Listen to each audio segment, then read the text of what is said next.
C'est une matinée de travail habituelle, ciel dégagé au nord-est, circulation matinale, bureaux allumant les lumières à Manhattan et dans la région de Washington. Dans ce cadre quotidien, une chaîne d'événements s'enchaîne à une vitesse telle que, durant les premières minutes, presque personne ne l'interprète comme une attaque coordonnée. 07h59. Le vol 11 de American Airlines décolle de Boston, à destination de Los Angeles. Pour le contrôle aérien, c'est un vol comme les autres dans le modèle matinal. Ascension, transfert entre secteurs et stabilisation en route. 8h14. Le vol 175 de United Airlines décolle également de Boston vers Los Angeles. La coïncidence d'horaire et de provenance passe inaperçue pour le système. C'est un couloir aérien habituel et une route fréquente. 8h19. À bord du vol 11, une assistante de vol parvient à communiquer avec le personnel de la compagnie aérienne. Elle signale une situation grave, des passagers blessés, des éventuels poignardages et l'impression que le cockpit a été pris. Ce n'est pas un message destiné au public, c'est une information opérationnelle qui commence à activer des protocoles internes d'urgence. 8h21. Le vol 11 cesse d'émettre le signal du transpondeur. En termes pratiques, il passe d'un objectif clairement identifié sur les écrans à un écho, plus difficile à associer à un numéro de vol. Le contrôle aérien le voit encore, mais avec moins de certitude et un plus grand marge d'erreur. 8h24. Un message qui ne devrait pas être entendu par le contrôle aérien est entendu sur la fréquence. Une voix depuis le cockpit parle comme si elle s'adressait aux passagers. Le contenu suggère un détournement et surtout laisse une phrase inquiétante dans l'air. Cela ne semble pas être un incident isolé. À cet instant, la matinée change de nature. Ce qui était des signaux techniques et des rapports fragmentaires se transforme en une menace délibérée. 8h38. Le contrôle aérien élève l'alerte à la défense aérienne. La communication passe à un terrain peu habituel. Il ne s'agit pas d'une panne moteur ou d'un atterrissage d'urgence, mais d'un possible usage hostile d'un avion civil dans l'espace aérien national. 8h46. Le vol 11 percute la tour nord du World Trade Center. Pour ceux qui sont dans la rue, le bruit et l'image ne ressemblent pas à un accident mineur. Il y a du feu, des fragments et une colonne de fumée qui commence à se répandre entre les immeubles. Dans les centres de contrôle, l'écran perd soudainement l'une des références du puzzle. L'avion n'existe plus en tant que trafic. Dans la ville, des milliers de personnes se retrouvent coincées entre évacuation spontanée, confusion et décisions urgentes. 8h47 à 8h50. Des hypothèses commencent à circuler en temps réel. Certains parlent d'accident, d'autres d'explosion ou de défaillance mécanique. Pendant ce temps, dans les bureaux et les couloirs du complexe, le personnel de sécurité tente d'organiser les mouvements vers les escaliers. La priorité est de descendre. La difficulté est que l'information n'est pas uniforme et chaque étage vit une réalité différente. 8h52. Des rapports arrivent du vol 175. Des appels d'urgence décrivent un détournement en cours. Dans le système, cette information est décisive. Il n'y a plus un seul avion au comportement anormal, mais au moins deux. La sensation d'un événement unique se brise. 8h54 à 8h56, le vol 77 de American Airlines, qui avait décollé à 8h20 de Washington Dulles vers Los Angeles, commence à présenter un schéma inquiétant. Le contact normal est interrompu, puis le transpondeur est perdu. Le trafic aérien reste dense et il y a maintenant plus d'un point incertain se déplaçant sans identification claire. 9h03. Le vol 175 percute la tour sud. Ce second impact, en direct devant les caméras et les témoins, élimine le principal doute. Ce n'est pas un accident. À Manhattan, le second choc redéfinit tout. Les évacuations s'accélèrent, la peur devient opérationnelle et la réponse d'urgence entre dans une zone critique. Dans le pays, le message est clair. Il y a une attaque multiple en cours. 9h05 à 9h15. Des décisions en cascade sont prises. Les bâtiments publics renforcent la sécurité, les accès sont fermés, les menaces sont vérifiées. À New York, pompiers et policiers entrent dans la zone avec un objectif clair, sauver et évacuer. Cependant, les communications commencent à se dégrader. Saturation des réseaux, signaux intermittents, ordres qui mettent du temps à arriver ou arrivent incomplets. Pourtant, les équipes montent les escaliers avec des équipements lourds, dans un environnement qui devient de plus en plus chaud, sombre et difficile à lire. 9h24. L'autorité aéronautique ordonne un « ground stop » national. Tous les décollages sont arrêtés aux États-Unis. Il s'agit d'une manœuvre de confinement. Si d'autres aéronefs sont compromis, les maintenir au sol réduit le risque immédiat. 9h28. Le détournement du vol 93 de United Airlines, qui avait décollé à 8h42 de Newark vers San Francisco, est confirmé. Dans les enregistrements et les communications, on entend des signes de violence et de contrôle du cockpit. À partir de ce moment, le schéma de la matinée se confirme. Plusieurs aéronefs ont été détournés avec des destinations que personne ne peut garantir. 9h32 à 9h36. Dans la région de Washington, le vol 77 réapparaît comme un écho se rapprochant de la capitale. L'incertitude est maximale. Sans transpondeur, son identification est déduite mais non absolue. Cependant, sa trajectoire converge vers un point sensible. 9h37. Le vol 77 percute le Pentagone. L'axe de l'attaque s'étend. Ce n'est plus seulement New York. La réponse militaire et civile se superpose dans un territoire qui n'était pas conçu pour recevoir un coup de ce type.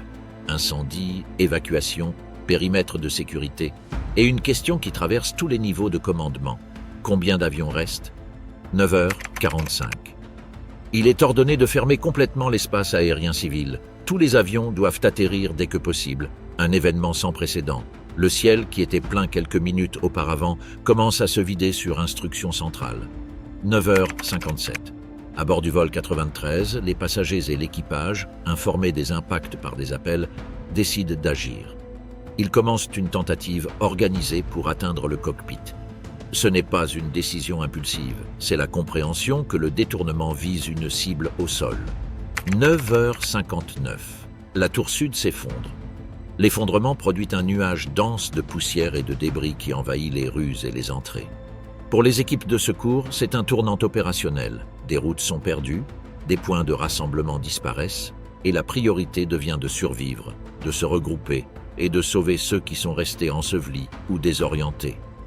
10h03. Le vol 93 s'écrase en Pennsylvanie. La dernière phase aérienne de l'attaque se termine, mais l'urgence ne prend pas fin. Au sol, la situation continue de monter en intensité.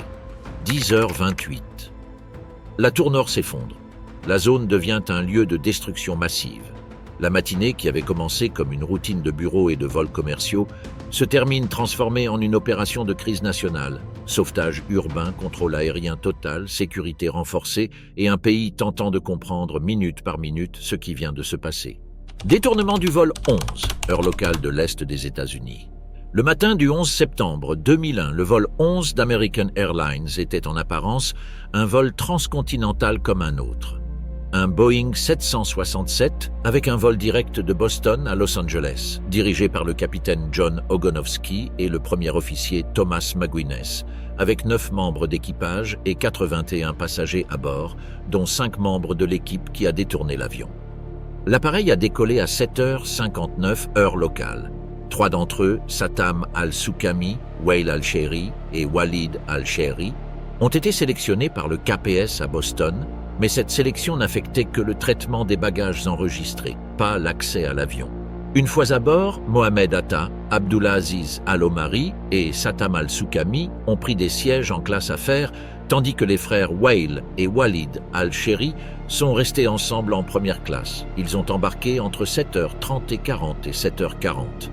Jusqu'à peu avant 8h14, le vol suivait un profil normal. Il avait atteint 26 000 pieds, encore en dessous de son altitude de croisière initialement assignée de 29 000 pieds. À ce moment-là, le signal « Attachez vos ceintures » se coupait habituellement et le travail en cabine commençait à se concentrer sur le service, chariot, boissons, routine. C'est à ce moment-là que la séquence a été interrompue. La commission a conclu que le détournement a commencé vers 8h14 ou peu après, lorsque l'avion a effectué sa dernière communication routinière avant de ne plus répondre aux instructions du contrôle aérien. Dans la cabine passager, Ce qui a été su par la suite provenait principalement des récits arrivant de l'air via deux hôtesses de l'air, Betty Ong et Madeleine Amy Sweeney. L'attaque a commencé avec violence à l'avant. Certains des pirates de l'air ont poignardé deux hôtesses de l'air désarmées qui s'apprêtaient à commencer le service. La commission a été explicite sur un point clé. Il n'est pas exactement clair comment ils ont réussi à pénétrer dans le cockpit. À ce moment-là, les règles de la FAA exigeaient que la porte du cockpit soit fermée et verrouillée. Ong a ensuite spéculé que les attaquants avaient forcé l'entrée. Presque simultanément, Atta, le seul du groupe formé pour piloter un jet, aurait avancé de son siège 8D vers le cockpit, probablement accompagné par Al Omari. Pendant cette transition, le passager Daniel Lewin, assis juste derrière eux, a été poignardé par l'un des pirates, probablement Soukami, situé juste derrière Lewin. La commission a ajouté une nuance importante. Lewin avait servi comme officier dans l'armée israélienne et pourrait avoir tenté d'intervenir sans se rendre compte qu'il y avait un autre attaquant derrière lui. En quelques minutes, le contrôle de l'avion a changé de main. Les pirates ont pulvérisé du gaz poivré ou un autre irritant en première classe pour pousser les passagers et l'équipage vers l'arrière. Ils ont affirmé détenir une bombe. À peine 5 minutes après le début de l'attaque, Betty Ong a pris une décision qui, compte tenu de ce que l'on savait alors sur les détournements, était inhabituelle.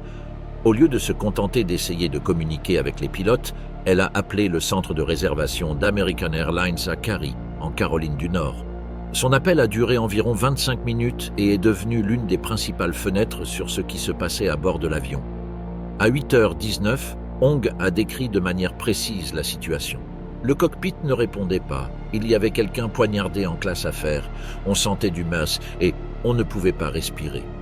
Elle a clos son diagnostic à haute voix. Elle pensait qu'ils étaient en train d'être détournés. Dans cette même communication, elle a signalé les coups de couteau infligés à deux hôtesses de l'air. De l'autre côté de la ligne, le personnel d'American a activé des alertes internes. À 8h21, la superviseure Nydia Gonzalez a averti le centre des opérations de la compagnie à Fort Worth.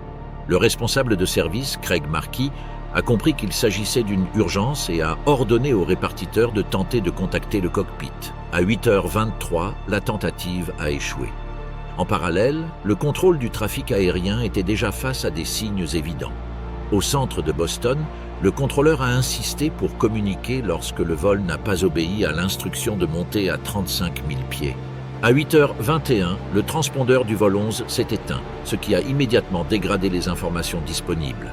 Sans ce signal, l'avion devenait beaucoup plus difficile à identifier et à suivre avec précision. Peu après, à 8h24h38, une transmission est arrivée depuis le vol 11 lui-même. Mais elle n'est pas entrée par le bon canal.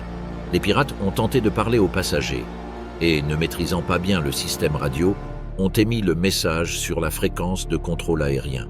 On a entendu l'ordre de rester immobile et la phrase « Nous avons détourné plusieurs avions », suivie d'instructions du type « Personne ne bouge ». Le contrôleur a alors compris qu'il s'agissait d'un détournement. Pendant ce temps, Amy Sweeney a également réussi à communiquer avec la Terre. À 8h25 et à nouveau à 8h29, elle est entrée en ligne avec le service des vols d'American Airlines à Boston, bien que l'appel ait été coupé au début après avoir signalé des blessés.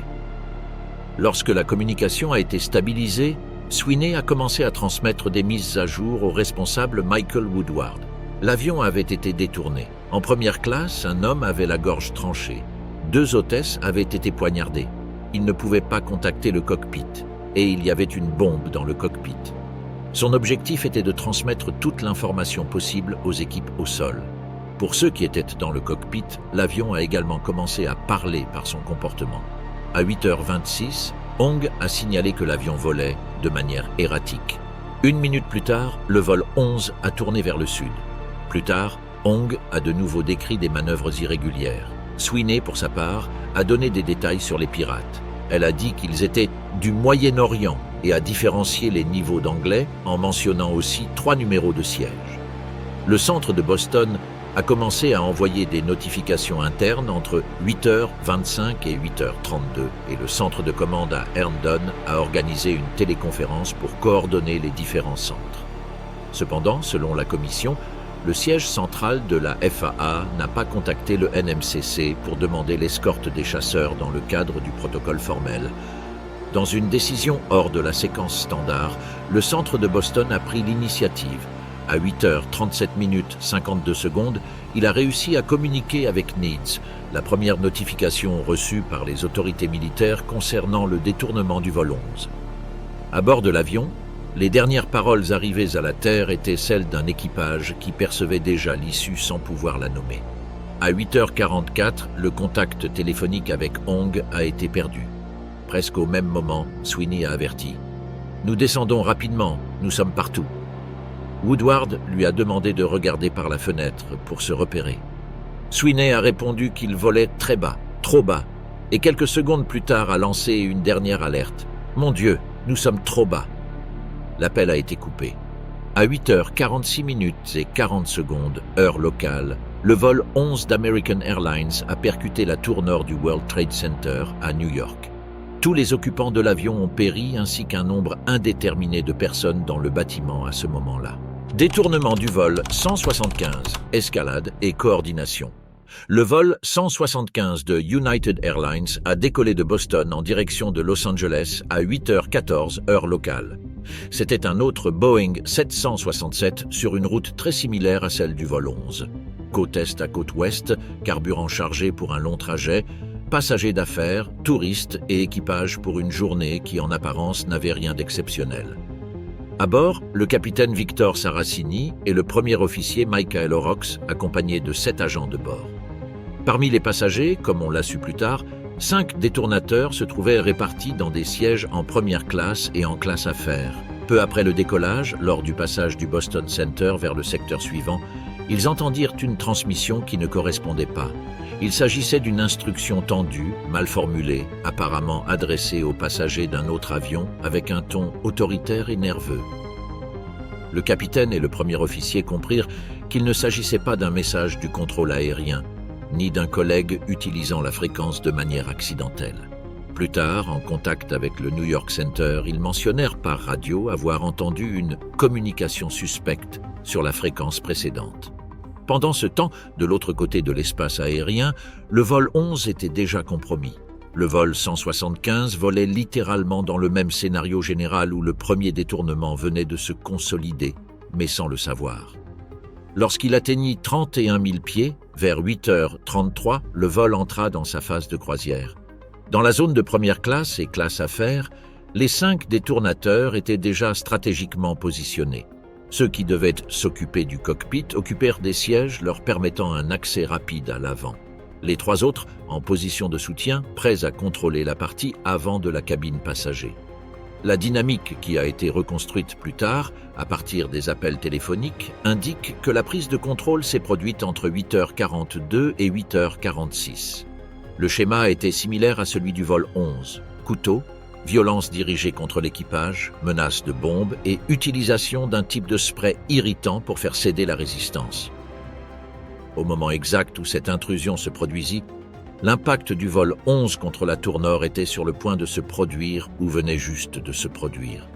Mais à bord du vol 175, la perception était différente. Les premiers signes pour les passagers furent des mouvements brusques, des voix perturbées à l'avant, quelques cris isolés. Dans le cockpit, l'avancée des détournateurs fut rapide. Ils frappèrent ou poignardèrent les agents de bord qui tentèrent d'intervenir, forcèrent l'accès au cockpit et maîtrisèrent les pilotes. Ce que nous savons aujourd'hui, c'est qu'il y a eu au moins un agent de bord poignardé et qu'il a été affirmé que les pilotes avaient été tués. Une fois dans le cockpit, l'un des détournateurs formés au pilotage, supposément Marwan al-Shehi, prit les commandes. La porte resta fermée, la menace de bombe fut réaffirmée et, du côté des passagers, la confusion se transforme en peur structurée. À l'arrière de l'avion, beaucoup de personnes croyaient encore qu'il s'agissait d'un incident médical ou d'un problème localisé. Une agent de bord réussit à utiliser un téléphone à bord pour appeler un bureau de United à San Francisco. De l'autre côté de la ligne, un employé entendit une description directe. L'avion avait été détourné, un agent de bord était gravement blessé, un gaz irritant avait été utilisé et les pilotes étaient remords. Les détournateurs pilotèrent l'avion. Cette phrase, simple et dévastatrice, brisait le modèle classique du détournement négocié. En même temps, le passager Peter Hanson utilisa un téléphone de l'avion pour appeler son père dans le Connecticut. Il expliqua calmement, mais de façon forcée, que l'avion avait été pris en otage, que des personnes avaient été poignardées et qu'il croyait que les détournateurs se dirigèrent vers une ville. Il demanda à son père d'appeler United et d'avertir. Un autre passager, Brian David Sweeney, appela également depuis le vol. D'abord, il tenta de contacter son épouse, laissa un message sur le répondeur, puis parla à sa mère. Il lui dit que l'avion avait été détourné, qu'il volait dans la direction opposée à celle qu'il devrait suivre et que certains passagers parlaient d'essayer de reprendre le contrôle. Au niveau des systèmes, le comportement de l'avion commença à trahir ce qui se passait dans le cockpit. Après avoir atteint 31 000 pieds et pris une direction ouest, le vol 175 commença à sortir de son altitude assignée, à dévier de la route prévue et à effectuer des changements de code de transpondeur. Contrairement au vol 11, son transpondeur ne s'éteignit pas complètement. Mais les changements rapides de code et la perte de réponse aux instructions du contrôle transformèrent le 767 en un objet inquiétant à l'écran. Il restait visible, mais n'obéissait plus à la logique d'un vol commercial. Entre 8h52 et 8h59, une transition silencieuse mais cruciale se produisit. D'un côté, au sol, plusieurs niveaux commencèrent à recevoir des morceaux d'information. Un avion de United en direction de Los Angeles, détourné. Pilote mort, direction anormale, possible descente vers une zone urbaine. D'un autre côté, à l'intérieur de l'avion, certains passagers, comme Hanson et Sweeney, savaient déjà qu'un avion à New York s'était écrasé contre une tour. Cette information circula par appel et commentaires et modifia l'interprétation du détournement. Il n'était plus perçu comme une possible négociation, mais commença à être compris comme une attaque suicidaire. À 9h03 du matin, le vol 175 s'écrasa contre la tour sud du World Trade Center. Pour ceux qui étaient à l'intérieur, la séquence interne dura moins d'une demi-heure, depuis le début du détournement jusqu'à l'impact. Pour les systèmes au sol, le vol 175 fut le moment où le doute se transforma en certitude. Il ne s'agissait pas d'un seul avion, ni d'une erreur de navigation, ni d'un accident isolé. Vol 77, itinéraire vers le Pentagone et réaction militaire. Le vol 77 de American Airlines a décollé de l'aéroport de Washington Dulles à 8h20 du matin en direction de Los Angeles. C'était un Boeing 757 avec le capitaine Charles Schick, Burlingame, et le premier officier David Charlebois aux commandes, 4 membres d'équipage et 58 passagers à bord, dont 5 pirates de l'air.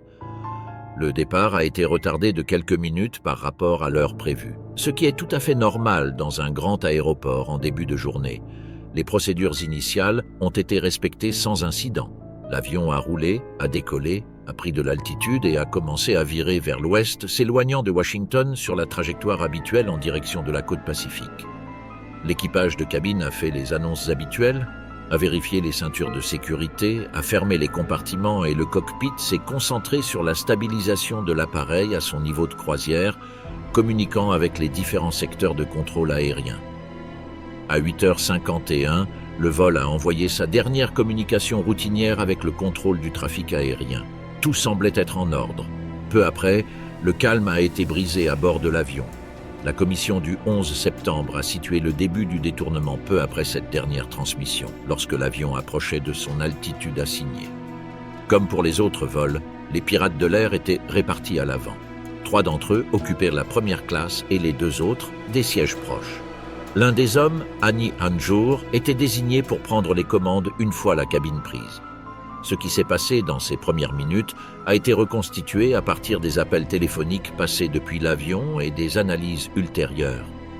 Dans la section de première classe, les pirates ont sorti des couteaux et se sont précipités sur l'équipage de cabine et possiblement sur un passager qui a essayé d'intervenir. La prise de contrôle a été rapide, violente et dirigée. L'objectif était d'atteindre la porte du cockpit et de neutraliser les pilotes le plus rapidement possible. La commission a conclu que les pirates avaient blessé ou tué au moins une personne à l'avant et qu'ils avaient utilisé la menace d'une bombe pour dominer le reste des passagers. À un moment donné de cette séquence, la cabine est tombée. Il n'y a pas de témoin direct de ce qui s'est passé entre Burlingame, Charlebois et les attaquants, mais le résultat est clair.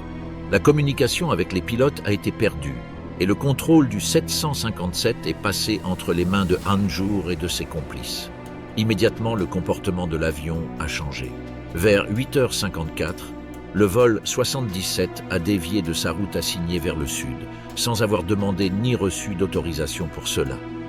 Dans la cabine passager, les mouvements inhabituels se sont manifestés par des virages brusques et des changements d'inclinaison qui échappaient à la normale pour un vol qui venait tout juste de se stabiliser.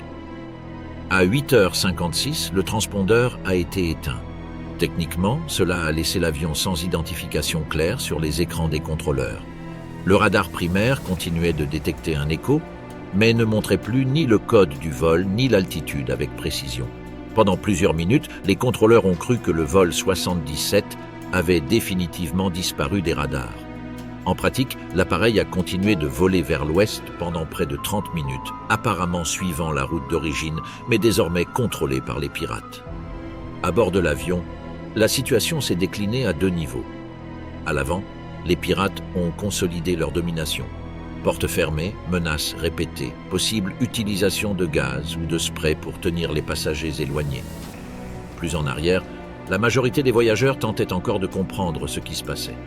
Certains étaient blessés, d'autres pleuraient, d'autres encore s'accrochaient à des prières ou essayaient de calmer ceux qui se trouvaient à côté d'eux. À un moment donné de cette phase, plusieurs personnes ont commencé à utiliser les téléphones à bord pour appeler des proches. L'un des témoignages les plus cités est celui de Barbara Olson, avocate et commentatrice télévisée, qui a appelé son mari Theodore Olson, alors avocat du gouvernement. Lors du premier appel qui a été coupé, Barbara lui a dit que l'avion avait été détourné, que les hommes étaient armés de couteaux et de coupe-boîtes, et qu'ils avaient forcé tout le monde à aller à l'arrière. Lors d'un deuxième appel, elle a décrit que les pirates n'étaient pas dans la cabine avec les passagers et qu'elle pensait qu'ils avaient enfermé quelqu'un dans les toilettes. Elle a demandé ce qu'ils devaient faire. De l'autre côté, Olson a tenté de recueillir des informations et de les transmettre aux autorités. Vers 9h, cependant, les pirates ont pris une décision qui a ramené le vol 77 au centre de la Seine. Après avoir volé vers l'ouest sur plus de 250 km, ils ont fait demi-tour et se sont dirigés à nouveau vers l'est, en direction de Washington. Le virage a été large et s'est effectué à grande altitude. À mesure que l'avion revenait, certains radars l'ont repris comme un écho sans identification claire. Pendant quelques minutes, il y a eu un désaccord sur le fait de savoir si cet objectif était vraiment le vol 77 ou un autre aéronef. Pendant que le 757 revenait vers la capitale, l'appareil de défense aérienne naviguait entre des procédures héritées et des décisions improvisées. Des chasseurs F-16 avaient été envoyés depuis Langley pour protéger la zone de Washington, mais leurs pilotes n'avaient aucune information concrète sur quel avion ils devaient intercepter. Ils volaient vers la mer en suivant un plan de contingence standard, faire sortir les avions militaires de la zone urbaine puis les rediriger juste au moment où le danger se rapprochait par la terre venant de l'ouest. La coordination entre la FAA et NORAD restait fragmentée, et l'idée d'abattre un avion civil dans l'espace aérien national était encore plus théorique qu'opérative. Dans ces dernières minutes, le vol 77 est descendu avec un profil de plus en plus agressif. Près de la fin, il a exécuté une manœuvre qui serait plus tard largement étudiée. Un virage prononcé qui l'a positionné directement au-dessus du fleuve Potomac et l'a aligné avec le Pentagone. L'avion est descendu jusqu'à quelques centaines de mètres du sol, décrivant un virage serré vers la droite, puis s'est stabilisé dans un vol presque à ras du sol. À 9h37 du matin, heure locale, le vol 77 a percuté le côté occidental du Pentagone. L'impact a ouvert un trou dans la façade, a enflammé du carburant, a partiellement effondré des anneaux internes du bâtiment et a provoqué la mort de toutes les personnes à bord et de plus d'une centaine de personnes au sol. Volume 93, résistance à bord et dénouement en Pennsylvanie. Le vol 93 de United Airlines décolla de l'aéroport de Newark, New Jersey, à 8h42 du matin, avec plus de 30 minutes de retard par rapport à l'horaire prévu. Il s'agissait d'un Boeing 757 en direction de San Francisco, avec 7 membres d'équipage, 2 pilotes et 33 passagers, dont 4 pirates de l'air. Ce retard, qui, en temps normal, aurait été une simple nuisance, devint un facteur décisif. Il permit que, lorsque le détournement commença, certains passagers soient déjà informés de ce qui se passait à New York et Washington. Le détournement commença peu après 9h28. L'enregistreur vocal du cockpit enregistra des bruits de lutte, des cris et un changement brusque dans le ton ambiant. Les contrôleurs de Cleveland Center entendirent sur la fréquence ce qu'ils décrivirent comme un bruit incompréhensible et un cri possible. En quelques secondes, les pirates de l'air se jetèrent sur l'avant. Ils entrèrent en première classe, attaquèrent l'équipage et se dirigèrent vers la porte du cockpit. Il y eut de la violence physique, des bousculades, des coups, des tentatives de bloquer le passage. La commission du 11 septembre conclut qu'au moins un membre de l'équipage fut gravement blessé ou tué lors de cette première attaque. À un moment donné au début de l'action, l'un des pirates de l'air, Ziad Jarrah, formé au pilotage, prit les commandes. Les pilotes, Jason Dahl et Leroy Homer, furent mis hors de combat. La porte du cockpit se ferma et derrière celle-ci se produisit le transfert complet du contrôle de l'avion. À partir de ce moment, Jarrah pilota le 757 sur une trajectoire opposée à celle prévue, tournant vers l'est, en direction de Washington. Le transpondeur fut partiellement éteint ou reconfiguré, ce qui rendit difficile le suivi précis de l'appareil, bien qu'il ne disparût jamais complètement des radars. Dans la cabine passager, le changement se fit immédiatement sentir. L'avion effectua des mouvements brusques, des descentes courtes, des changements de cap, des inclinaisons qui ne correspondèrent pas à un vol normal. Les pirates de l'air utilisèrent des couteaux, menacèrent avec une bombe et forcèrent les passagers à se rendre à l'arrière. Contrairement aux passagers des vols 11, 175 et 77, ceux du vol 93 disposaient déjà d'informations du monde extérieur. Lorsque l'avion se stabilisa sur une trajectoire inversée, plusieurs passagers commencèrent à utiliser les téléphones à bord et leurs téléphones portables. Ils appelèrent leurs familles, des bureaux, des opérateurs. À travers ces voies, la cabine se connecta à l'information qui circulait dans le pays. 2 avions s'étaient écrasés contre les tours jumelles et un autre contre le Pentagone. Cette donnée modifia radicalement l'interprétation du détournement. Les appels permirent de reconstituer en détail ce qui se passa ensuite. Tom Burnett parla plusieurs fois avec son épouse, Dina. Il lui raconta qu'un passager avait été poignardé, que les pirates de l'air affirmaient avoir une bombe et que l'avion tournait. Lors de ces appels suivants, Burnett reçut la confirmation que d'autres avions avaient déjà été utilisés comme arme. Sa conclusion fut directe. Ils vont utiliser cet avion comme une arme. Dina lui expliqua ce qui se passait à New York. Il répondit qu'ils n'allèrent pas rester assis.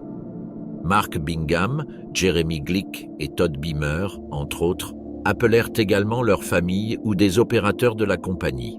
Glick, parlant à son épouse, décrivit les pirates de l'air, parla de couteaux et de ce qui semblait être une bombe enveloppée dans un tissu rouge. Il confia qu'un groupe de passagers était en train de planifier quelque chose. Bingham appela sa mère, s'identifia d'une voix calme et informa que son avion avait été détourné, que les hommes étaient du Moyen-Orient et qu'ils avaient dit qu'ils avaient une bombe. Beamer, connecté à une opératrice téléphonique, demanda à prier le Notre Père et puis, selon le récit ultérieur de l'opératrice, se joignit à un groupe qui se préparait à affronter les pirates de l'air. Dans ces minutes, l'avion se transforma en un espace de délibération sous pression. Les passagers situés à l'arrière, loin du cockpit, partagèrent les informations de leurs appels, évaluèrent les options et prirent une décision qui, jusqu'à ce moment-là, n'avait pas été prise dans les autres vols, résister physiquement. À l'avant, les pirates de l'air se rendirent également compte que quelque chose se préparait. L'enregistreur vocal du cockpit enregistra en arabe des phrases traduisant de l'inquiétude et des ordres pour maintenir la porte sécurisée. Jarrah maintint le cap et l'altitude tout en discutant avec son complice sur ce qu'il ferait si les passagers parvenaient à atteindre le cockpit. Ils parlèrent même de faire tomber l'avion si cela se produisait, pour empêcher leur mission d'échouer. Vers 9h57, les passagers se mirent en mouvement. L'enregistreur CVR enregistra des bruits de coups, d'objets percutant la porte du cockpit, décrits en anglais et en arabe. On entend des phrases comme « Allons-y » et des bruits suggérant l'utilisation d'un chariot de service comme bélier. La porte, renforcée mais non blindée, commença à recevoir des impacts répétés. À l'intérieur du cockpit, les pirates de l'air réagirent par des manœuvres agressives. Jarrah fit monter l'avion puis le redescendre, dans des mouvements violents de montée et descente, tentant de déséquilibrer ceux qui tentaient d'avancer dans le couloir. Ces changements d'attitude furent enregistrés dans les données de vol, montée et descente brusques, variations de vitesse et légers balancements. Malgré tout, les coups contre la porte continuèrent. Dans les dernières phrases enregistrées, l'un des pirates insiste pour maintenir la porte fermée, tandis qu'un autre suggère que, si les passagers entrent, ils doivent tout tuer. La tension est maximale et le contrôle s'amenuise. Dans les dernières secondes, Jara lança l'avion dans une descente prononcée. L'enregistreur capte la discussion précipitée, les prières en arabe, les derniers efforts pour contrôler la situation. Les voix des passagers ne sont pas clairement distinguées en mots, mais elles sont audibles dans des cris et des exclamations. Il n'y a aucune preuve qu'ils aient réussi à ouvrir la porte, bien que certaines interprétations des données suggèrent qu'ils ont pu la déformer ou l'entrouvrir. À 10h03 du matin, le vol 93 s'écrasa dans un champ près de Shanksville, dans le comté de Somerset, en Pennsylvanie, à grande vitesse et sous un angle bas. L'avion se désintégra presque complètement. Tous les passagers à bord moururent. Cependant, le lieu de l'impact en dit long, une zone rurale, loin des bâtiments officiels, des centres de pouvoir ou des zones densément peuplées. La plupart des évaluations ultérieures s'accordent à dire que l'objectif probable du vol 93 était Washington DC, avec des hypothèses pointant vers le Capitole ou la Maison-Blanche. Impact dans les tours, incendie, évacuation et décisions critiques. Au moment du premier impact, à 8h46 du matin, le vol 11 entra entre les étages 93 et 99 de la tour nord du World Trade Center, arrachant des colonnes périphériques, traversant des noyaux intérieurs, détruisant des secteurs entiers et dispersant du carburant sur plusieurs niveaux. Le kérosène s'enflamma dans une boule de feu initiale et, bien qu'une grande partie ait été consommée dans les premières minutes, le reste se dispersa et enflamma les tapis, les meubles, les cloisons et les papiers à différents étages, alimentant des incendies multiples et très difficiles à contrôler. L'impact coupa brutalement les 3 noyaux d'escalier dans la zone affectée. En dessous de l'impact, le bâtiment resta structurellement praticable, mais la situation était loin d'être claire. Dans de nombreux étages, la première réaction fut de l'incompréhension. Vibrations, faux plafonds, tombants, poussière, alarmes, coupures partielles d'électricité. Certaines personnes commencèrent immédiatement à évacuer, se souvenant de l'attentat de 1993. D'autres attendirent des instructions, appelèrent leur superviseur, ou tentèrent de comprendre s'il s'agissait d'un incendie maîtrisable ou d'un incident isolé. Les communications internes de l'autorité portuaire et les alarmes sonores ne parvinrent pas de manière uniforme à tous les niveaux, ce qui créa des schémas de réponse très différents d'un étage à l'autre. Dans ces premières minutes, des milliers d'occupants commencèrent à descendre par les escaliers de la tour nord. Le design original prévoyait 3 escaliers principaux, relativement étroits selon les normes actuelles, mais suffisants pour un flux constant. Les conditions n'étaient pas identiques dans tous les étages. Dans certains, les paliers étaient remplis de poussière et de fumée légère. Dans d'autres, les escaliers restaient relativement dégagés. L'évacuation fut lente, avec des arrêts fréquents, des personnes aidant des collègues à mobilité réduite, des pompiers montant pendant que des civils descendaient et de petits embouteillages dans les paliers où se croisaient ceux qui entraient et sortaient des escaliers.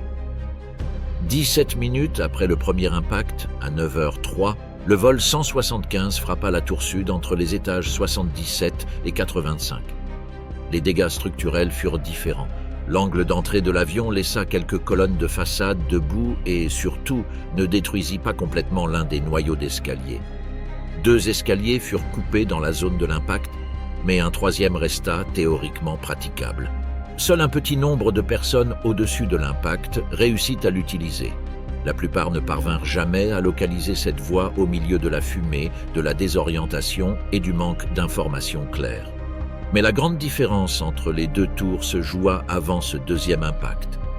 Après le choc de la tour nord, de nombreux occupants de la tour sud commencèrent à évacuer d'eux-mêmes.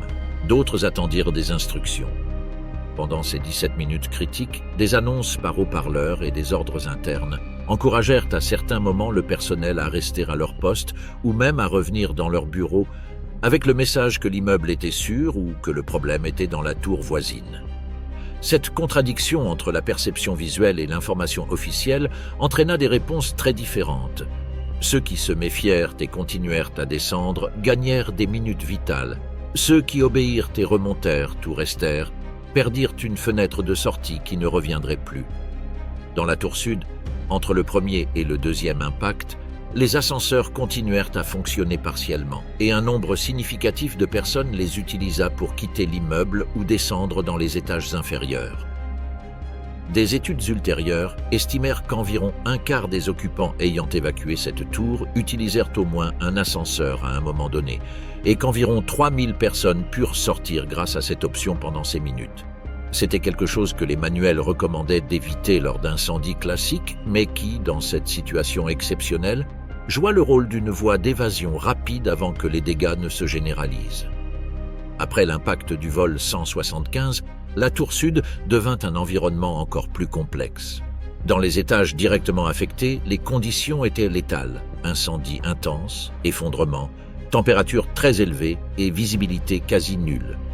Dans les niveaux inférieurs, la situation combinait de la fumée descendant par les trous, des sprinklers endommagés, de l'eau s'accumulant dans certains endroits et un flux humain qui tentait de s'organiser tant bien que mal.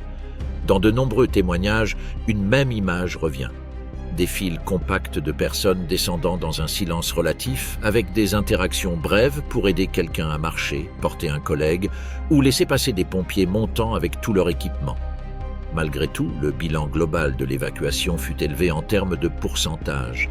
Selon l'enquête du NIST, environ 87% des occupants des tours réussirent à sortir avant les effondrements et plus de 99% des personnes qui se trouvaient sous les étages d'impact évacuèrent avec succès. L'envers de ce chiffre concerne ceux qui restèrent piégés. Plus de 1300 personnes dans les étages supérieurs de la tour nord sans escaliers utilisables et des centaines dans la tour sud piégées dans la zone d'impact ou dans les niveaux immédiatement adjacents. Effondrement des tours, cause, délai, conséquences immédiates. Lorsque les tours jumelles se sont effondrées, cela ne s'est pas produit immédiatement après les impacts. Entre la collision des avions et l'effondrement, il y a eu un intervalle critique où le feu, la chaleur et les dommages structurels se sont combinés pour mener les structures au-delà de leur capacité de résistance. Dans la tour sud, touchée à 9h03 par le vol 175 entre les 77e et 85e étages, le processus a été plus rapide.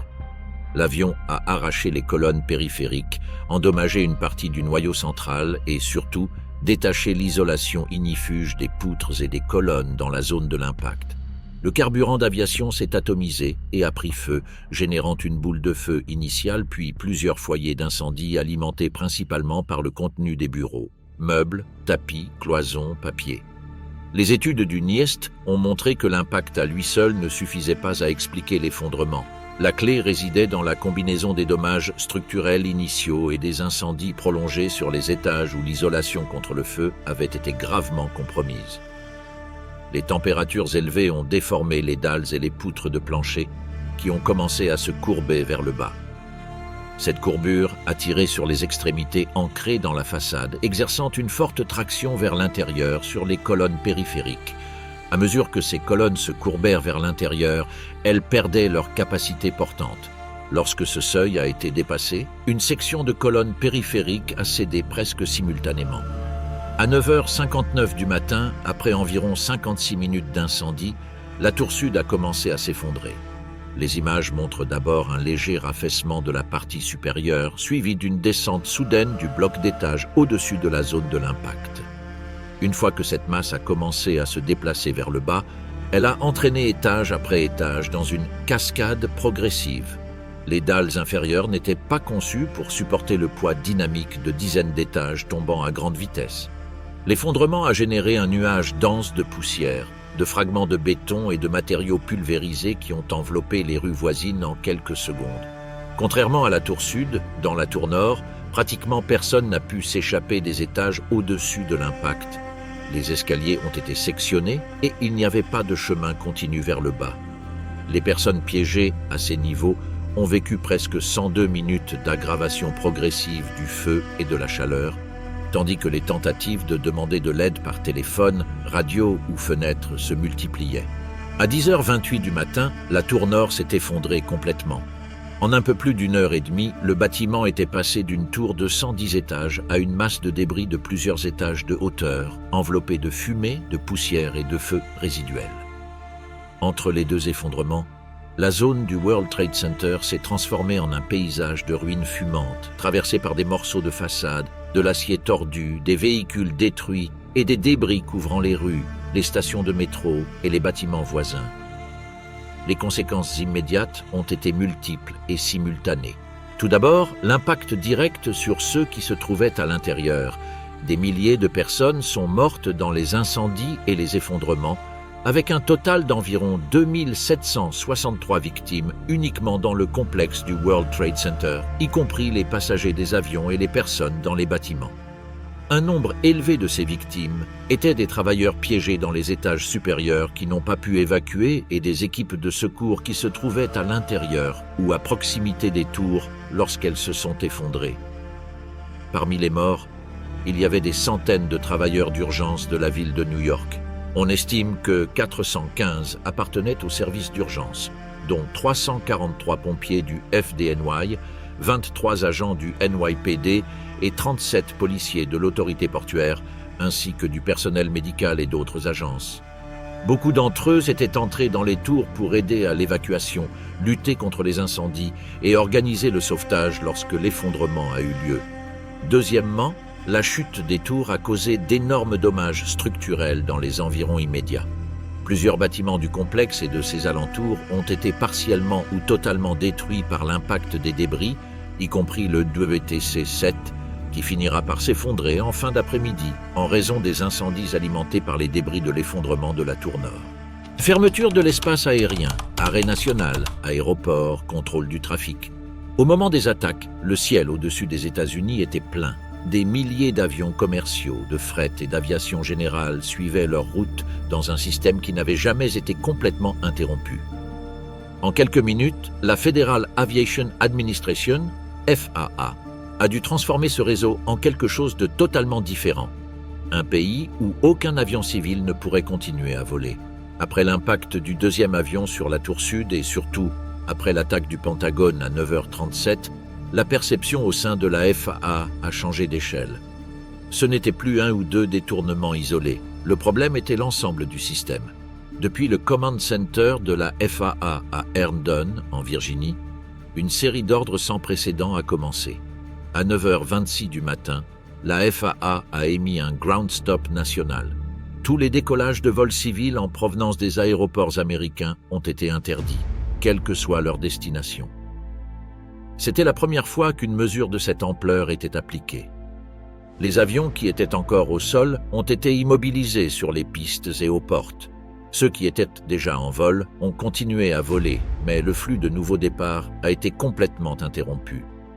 Quelques minutes plus tard, dans un contexte d'informations fragmentées sur combien d'avions pouvaient être compromis, la décision s'est durcie.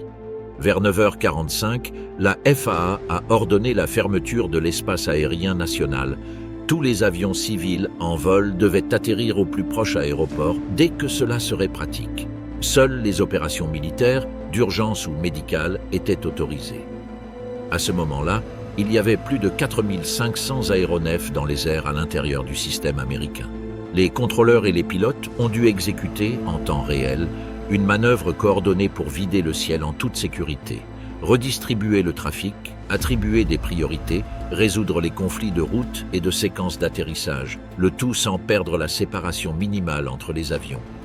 Un rapport ultérieur de l'Association des contrôleurs aériens a décrit ce processus comme un chaos organisé. En 4 minutes, environ 700 avions ont été mis au sol. Dans la première heure, environ 2800. Et dans les 3 premières heures, plus de 4500 avions ont atterri sans incident, transportant plus d'1 million de passagers. Pour les pilotes, les instructions étaient claires et brèves. Annuler les plans de vol, se détourner vers l'aéroport le plus proche et préparer un atterrissage immédiat. Dans de nombreux cas, il s'agissait d'aéroports qui n'étaient pas la destination prévue, des villes moyennes, des bases militaires temporairement ouvertes aux vols civils, des installations habituées à un trafic beaucoup plus faible. Les contrôleurs, à partir de leurs écrans, ont rapidement calculé quel terrain pouvait accueillir chaque avion en fonction de sa taille, du carburant restant et de la densité du trafic dans la zone. En même temps, les vols internationaux à destination des États-Unis, traversant l'Atlantique ou le Pacifique, sont devenus un problème particulier. Ils ne pouvaient pas continuer vers des aéroports américains, mais ne pouvaient pas non plus faire demi-tour sans compromettre leur carburant. C'est là qu'est entrée en jeu la coordination avec d'autres pays, notamment le Canada. En coordination avec la FAA et sous l'application des règles SCATANA, système de contrôle de la sécurité du trafic aérien et aides à la navigation aérienne, Transport Canada a activé l'opération Yellow Ribbon, un plan pour recevoir les vols ne pouvant pas entrer aux États-Unis sur le territoire canadien. Entre 225 et 240 avions ont été détournés vers 17 aéroports canadiens, accueillant entre 30 000 et 45 000 passagers et transformant des villes qui géraient normalement un trafic beaucoup plus faible en hubs improvisés. Gander à Terre-Neuve a reçu 38 avions et environ 6 600 personnes, augmentant soudainement sa population de plus de 50%. Halifax, en Nouvelle-Écosse, a géré environ 40 à 47 vols et entre 7 000 et 8 800 passagers, saturant ses installations. Vancouver, sur la côte ouest, a également accueilli plus de 30 vols, tandis que d'autres villes plus petites ont vu arriver des avions de grande taille sur des pistes habituées à un trafic régional.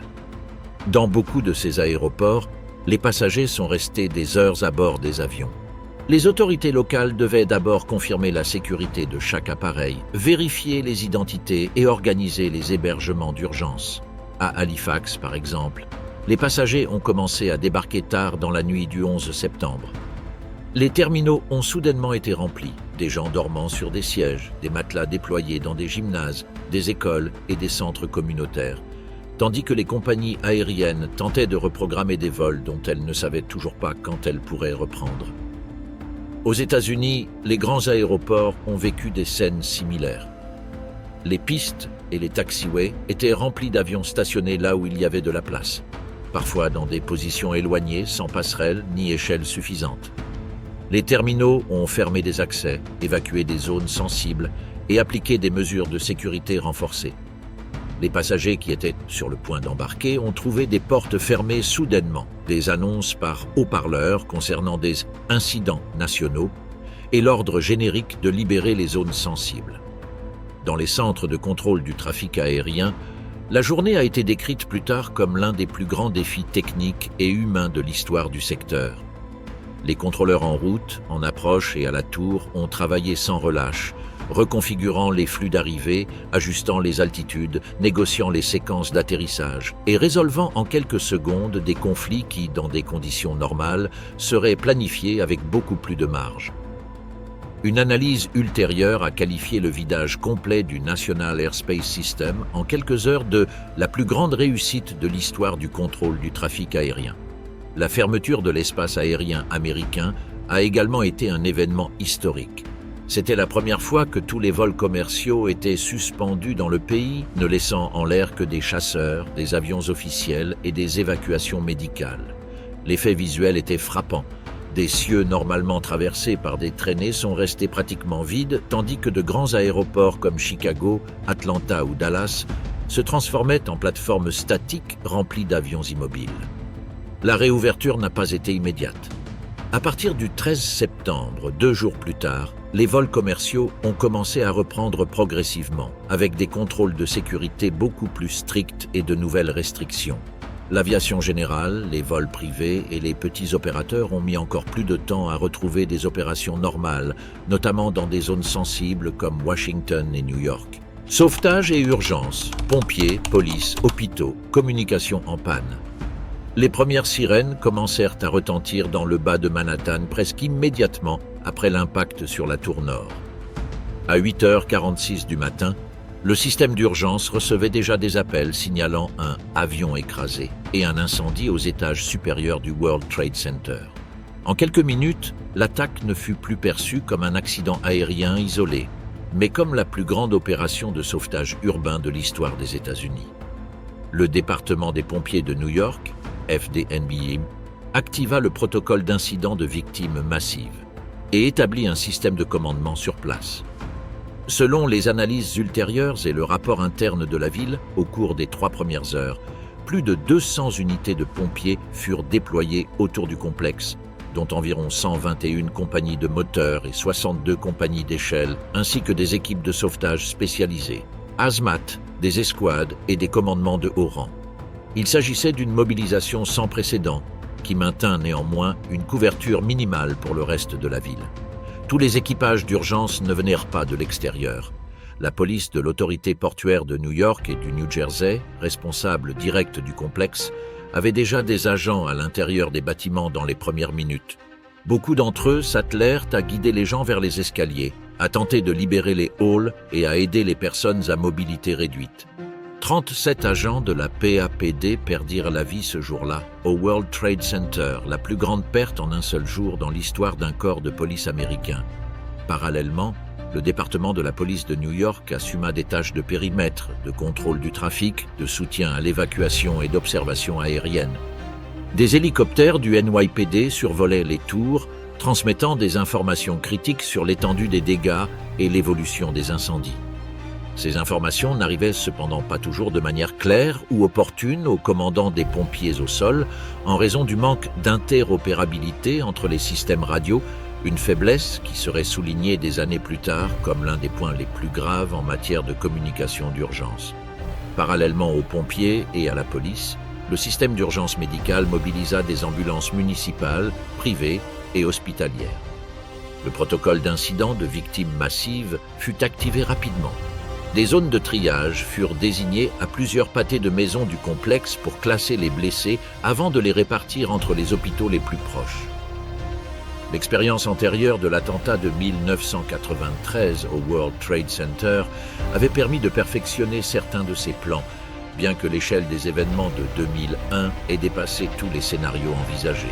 Les communications commencèrent à faillir presque aussi vite que les premières équipes arrivaient. Les lignes du 911 furent inondées par des milliers d'appels simultanés. Certains furent transférés d'un opérateur à un autre pendant plusieurs minutes, dans un système où la police et les pompiers utilisaient des plateformes de dispatch différentes qui ne partagèrent pas leurs données en temps réel. Les réseaux de téléphonie mobile, saturés par les appels des occupants eux-mêmes, de leurs familles et des curieux, s'effondrèrent dans de vastes zones de la ville. Les radios des pompiers, de plus, avaient une couverture limitée dans les gratte-ciel aussi hauts, les signaux se dégradaient ou se perdaient dans les noyaux d'escaliers et d'ascenseurs, obligeant certains officiers à utiliser des messagers humains pour transmettre des ordres entre les étages. Les hôpitaux du sud de Manhattan se préparèrent à un afflux de blessés qui, dans une large mesure, ne vint jamais. St. Vincent's, désigné comme centre de traumatologie de référence en raison de sa proximité avec le World Trade Center, activa son plan de catastrophe avant 9 heures du matin. Les visites furent annulées, des lits libérés, les patients stables déplacés et des médecins et infirmières appelés à revenir de leur repos. Les salles d'urgence furent remplies de brancards vides, attendant des patients polytraumatisés qui, pour la plupart, étaient morts sur le lieu de l'impact ou lors des effondrements des tours. Au cours des heures suivantes, l'hôpital reçut 344 patients directement liés à l'attentat, rien que lors de la première journée, et plus de 800 au cours des 3 jours suivants. La plupart présentaient des blessures dues à l'inhalation de fumée, des irritations oculaires causées par la poussière, des coupures, des contusions et des problèmes orthopédiques mineurs. À peine un petit pourcentage correspondait à des traumatismes multiples graves. Dans la zone 0, le temps se mesurait en effondrement partiel, ordre changeant et colonnes de poussière. Lorsque la tour sud s'effondra à 9h59 et la tour nord à 10h28 heure locale, des centaines de secouristes qui se trouvaient encore à l'intérieur des bâtiments ou dans leur environnement immédiat perdirent la vie. Au total, 343 pompiers du FDNY, un pompier de la Fire Patrol de New York et 72 agents de différentes forces de l'ordre perdirent la vie ce jour-là, la plupart au World Trade Center. Beaucoup se trouvaient dans les halls, les escaliers ou dans des zones de commandement improvisées lorsque les structures cédèrent. Après les effondrements, l'objectif opérationnel passa de la lutte contre les incendies et de l'évacuation intérieure à la recherche et au sauvetage parmi les décombres. Les rues environnantes se remplirent d'un mélange chaotique de véhicules officiels, de bénévoles spontanés, de machines lourdes et de personnel médical. Des corridors d'accès furent établis pour les ambulances et une zone de triage tenta de s'organiser sur le West Side Highway et d'autres points proches, bien que la poussière, la mauvaise visibilité et le risque d'effondrement supplémentaire compliquaient chaque mouvement. Dans les heures suivantes, du personnel des pompiers, de la police Des EMS et des agences d'autres États continuaient de parvenir. Les listes de réponses ultérieures mentionnent des dizaines de corps de sécurité et de secours déployés à New York, en Virginie et en Pennsylvanie ce même jour. L'effort ne se limita pas à la ville. Des équipes de recherche et de sauvetage urbain arrivèrent dans les heures et jours suivants en provenance d'autres États pour relayer les équipes locales. Pendant ce temps, les communications demeuraient un goulot d'étranglement. Les radios analogiques, opérant sur des bandes différentes selon l'agence, peinaient à se parler entre elles. Les rapports et évaluations ultérieures des attentats souligneraient le manque d'interopérabilité entre les pompiers, la police et les services médicaux comme l'une des principales leçons qui, des années plus tard, impulserait le développement de réseaux dédiés à large bande pour les urgences et la modernisation du 911 vers des systèmes de nouvelle génération. Les premières 24 heures, identification, disparu, deuil public. Dans les heures qui ont suivi l'effondrement des tours, l'objectif officiel restait de trouver des survivants parmi les débris. Cependant, parallèlement, une deuxième couche de gestion commença à se former, celle des personnes qui ne se retrouvaient ni parmi les évacués ni parmi les blessés soignés dans les hôpitaux. Des familles, qui ne parvenaient pas à localiser leurs proches, appelaient sans relâche les lignes saturées du 911, les hôpitaux, les commissariats de police et la mairie elle-même. En début d'après-midi, les autorités municipales commencèrent à organiser des mécanismes plus structurés. Le bureau du médecin légiste de New York prit la responsabilité de coordonner l'identification des victimes, avec le soutien des hôpitaux et des laboratoires médico-légaux. Ce qui était pressenti dès le départ, c'était que le processus serait extrêmement complexe. L'effondrement avait généré une énorme quantité de fragments humains, soumis à une chaleur extrême et à des conditions qui rendaient difficile la récupération de corps intacts. Des années plus tard, il serait confirmé que seuls 174 corps complets des victimes du World Trade Center avaient été récupérés, contre près de 20 000 fragments humains retrouvés dans la zone. Le même 11 septembre, dans l'après-midi, un premier point d'assistance aux familles commença à être improvisé à Manhattan, lié aux hôpitaux et aux bureaux municipaux. Dans le New Jersey et dans d'autres États directement touchés, des mesures similaires furent prises. L'État du New Jersey, par exemple, ouvrit un centre d'assistance aux familles au Liberty State Park, qui servirait de point de référence pour les familles des résidents disparus liés au World Trade Center, centralisant l'aide psychologique, les démarches administratives et la coordination avec les autorités fédérales. Au niveau fédéral, le FBI activa immédiatement l'enquête connue sous le nom de Pentabomb, acronyme de Pennsylvania, Pentagon and Twin Towers Bombing, la plus grande de son histoire. Dans les premières 24 heures, la priorité du bureau était double: identifier les pirates de l'air et leurs éventuels complices, tout en soutenant la collecte de données sur les victimes et les preuves médico-légales dans ce qui deviendrait les plus grands lieux de crimes jamais investigués par l'agence. Pendant que les institutions commençaient à ordonner le chaos des données, le phénomène des disparus prenait forme dans les rues. À partir de la nuit du 11 et pendant le 12 septembre, des membres de la famille et des amis commencèrent à afficher des posters de personnes disparues sur les lampadaires, les clôtures et les murs près des hôpitaux et des églises. Bon nombre de ces affiches finiront par se concentrer, quelques jours plus tard, dans le grand centre d'assistance aux familles installé au quai 94 du Hudson, mais dans les premières 24 heures, le témoignage était dispersé, émouvant et profondément visible. En termes officiels, il n'y avait pas encore de chiffres consolidés de morts. On parlait de milliers de victimes et de milliers de disparus. Le maire Rudy Giuliani, lors de l'une de ses apparitions publiques du 11 septembre, évita de donner des chiffres précis, mais reconnut que le chiffre final serait plus que ce que n'importe qui ne pourrait supporter, anticipant l'ampleur du deuil qui s'annonçait.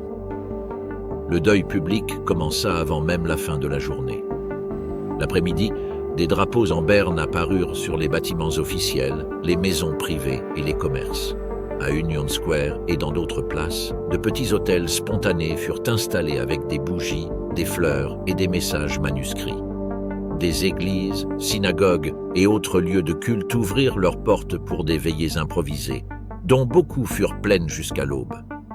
Dans tout le pays, des personnes qui n'avaient aucune relation directe avec les victimes se sont rassemblées devant des téléviseurs, sur des places publiques ou près de monuments locaux pour suivre les informations et partager l'impact émotionnel de ce qui s'était passé. Pendant ce temps, dans les hôpitaux de New York, du New Jersey et de Virginie, les médecins et les infirmières prenaient en charge les blessés qui avaient réussi à sortir.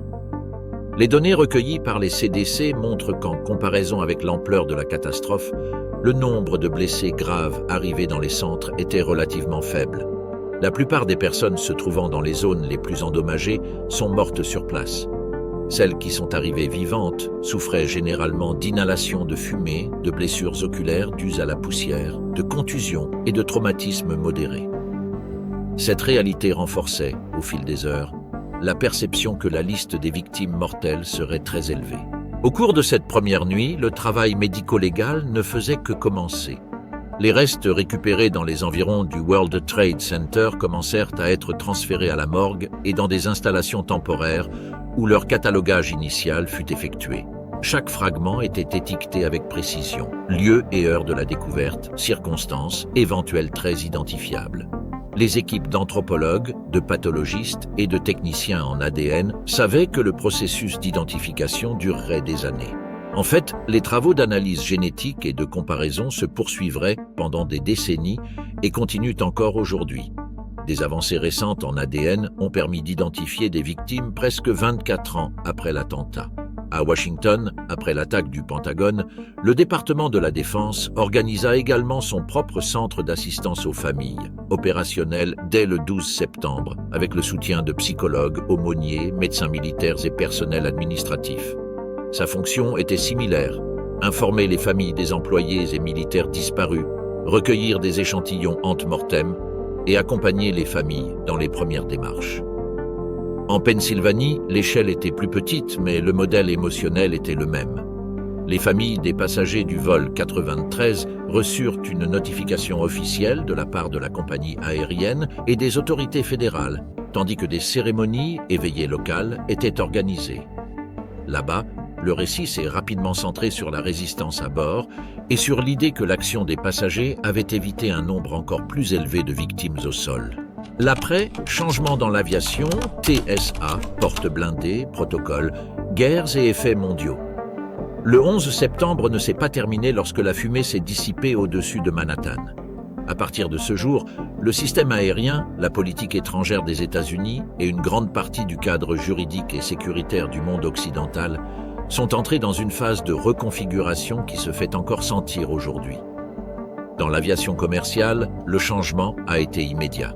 En novembre 2001, le Congrès des États-Unis a adopté la loi Aviation and Transportation Security Act qui a créé la Transportation Security Administration, TSA, en tant qu'agence fédérale responsable de la sécurité de tous les modes de transport avec un accent particulier sur l'aviation.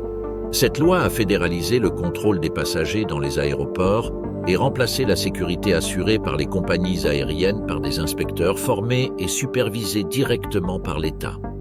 Les contrôles d'accès aux avions ont été transformés. Il a été interdit d'emporter à bord des couteaux de poche et la plupart des objets tranchants. Les procédures d'inspection des bagages ont été durcies et la vérification systématique à l'aide de scanners et de détecteurs est devenue généralisée. À partir de 2006, de nouvelles tentatives d'attentats ont également conduit à l'imposition des restrictions connues concernant les liquides et les gels en cabine, selon une logique de couches successives de sécurité visant à rendre chaque technique d'attaque plus difficile. L'une des symboles de ces changements a été les portes blindées des cabines.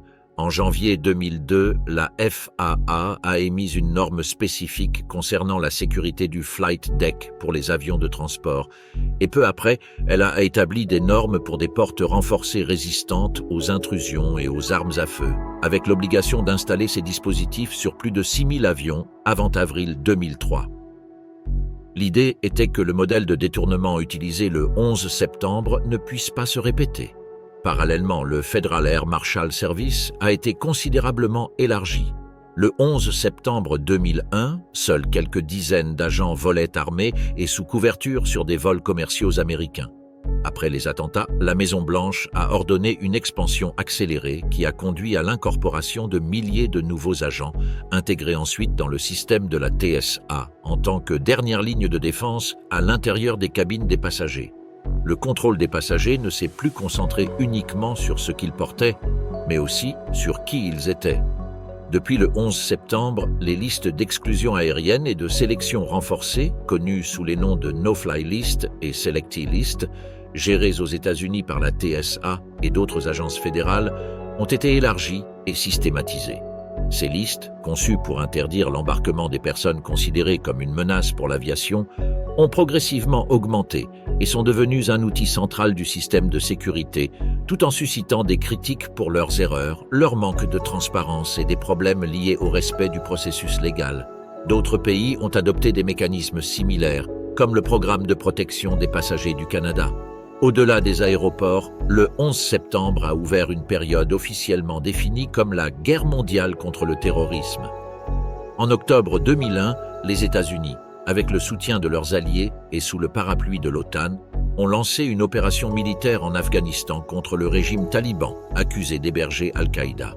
Pour la première fois depuis sa création en 1949, l'Alliance Atlantique a activé l'article 5 de défense collective, considérant que l'attaque contre les États-Unis était une attaque contre tous ses membres. L'intervention en Afghanistan a duré 2 décennies, avec des phases de combat intenses, de construction d'institutions et de retrait progressif, jusqu'à la sortie définitive des troupes américaines et de l'OTAN en 2021. Au cours de ces années, le pays est devenu le principal théâtre de la guerre contre Al-Qaïda, puis du conflit avec les talibans renaissants, avec un coût humain et économique très élevé pour les Afghans et les forces internationales. En 2003, l'administration de George W. Bush a également lancé l'invasion de l'Irak, arguant que le régime de Saddam Hussein possédait ou développait des armes de destruction massive et représentait une menace liée à l'insécurité après le 11 septembre, bien qu'il n'y ait pas de lien direct démontré entre Bagdad et les attentats. La guerre, qui s'inscrivait dans le cadre de la même guerre contre le terrorisme, a initialement reçu un large soutien interne, mais a ensuite été ternie par l'absence d'armes de destruction massive, l'insurrection, la violence sectaire et un grand nombre de victimes irakiennes et de soldats de la coalition. Sur le plan intérieur, l'une des réponses les plus significatives a été l'adoption, en octobre 2001, du USA Patriot Act. Cette loi a considérablement étendu les pouvoirs d'investigation et de surveillance des agences fédérales. Elle a facilité l'utilisation de systèmes d'interception des communications, amélioré le partage d'informations entre les services de renseignement et la police, et renforcé les mécanismes de contrôle de la finance et du soutien logistique au terrorisme. Les critiques et les défenseurs débattent depuis lors de l'équilibre entre sécurité et liberté civile. Mais l'impact du Patriot Act sur l'architecture juridique de la sécurité nationale a été profond et durable. En 2002, le Homeland Security Act a créé le département de la sécurité intérieure, qui a intégré des parties de 22 agences et services précédemment dispersés dans une structure unifiée visant à prévenir les attentats sur le sol américain et à coordonner la réponse face aux menaces. Il s'agissait de la plus grande réorganisation administrative fédérale depuis la création du département de la Défense après la Seconde Guerre mondiale. D'autres pays ont adopté des réformes similaires. Les gouvernements démocratiques d'Europe, du Canada et d'Australie ont promulgué des lois antiterroristes qui ont élargi la capacité de surveillance, durci les peines pour soutien au terrorisme et facilité les mesures préventives, telles que les détentions prolongées ou les restrictions de voyage. La France, le Royaume-Uni, le Canada et l'Australie ont adopté des paquets législatifs entre la fin de 2001 et 2002, tous présentés comme une réponse directe à la nouvelle menace mondiale mise en évidence par le 11 septembre. Au niveau international, le paradigme du 11 septembre a également influencé la gestion de l'immigration, le contrôle des frontières et les politiques de liste noire. De nouvelles bases de données partagées, des systèmes d'information avancés sur les passagers et des mécanismes d'échange de listes de suspects entre les États ont vu le jour. Des organismes tels que le National Counter-Terrorism Center et de nombreuses unités d'analyse dans différents pays ont adopté le langage de la gestion des risques en priorisant les ressources en fonction des profils, des itinéraires et des schémas jugés à haut risque.